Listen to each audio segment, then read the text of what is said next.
ఇది చరిత్ర తిరగరాబోయే కార్యక్రమం. నేను చాలా కార్యక్రమాలు చేశాను.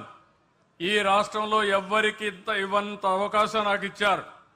47 సంవత్సరాలుగా రాజకీయాల్లో ఉన్నా. 8 సార్లు ఎమ్మెల్యే అయ్యాను. దగ్గర ఇప్పటికి మీరు చూస్తే 15 సంవత్సరాలు ముఖ్యమంత్రిగా ఉన్నాను.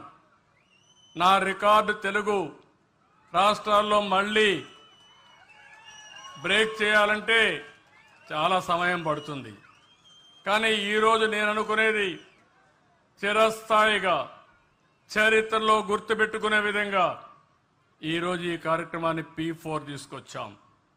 జీరో పావర్టీ, పేదవాళ్ళందరికీ సహాయం చేయాలి. అదే సమయంలో ఎవరైతే ధనికులున్నారో డబ్బులున్నాయో వాళ్ళు కూడా ఒకటే ఆలోచిస్తారు. డబ్బులు సంపాదించడం అవసరం, పేదరికం నుంచి పైకి రావడం అవసరం. ఆ తర్వాత మీకు తృప్తినిచ్చేది మీరు సమాజానికి ఏమి ఇచ్చారో అదే మీకు తృప్తినిస్తుంది. వాళ్ళు కూడా మీరు విన్నారు, మేము ఇన్ని పనులు చేశాం. ఈరోజు మేము సమాజం కోసం కొన్ని కుటుంబాలని దత్తత తీసుకుని వాళ్ళ పైకి తీసుకొచ్చే వరకు కష్టపడతామని మా కుటుంబ సభ్యులతో సమానంగా వారిని పైకి తీసుకొచ్చే బాధ్యత తీసుకుంటామని వారి యొక్క మీటింగ్లో చెప్పారు.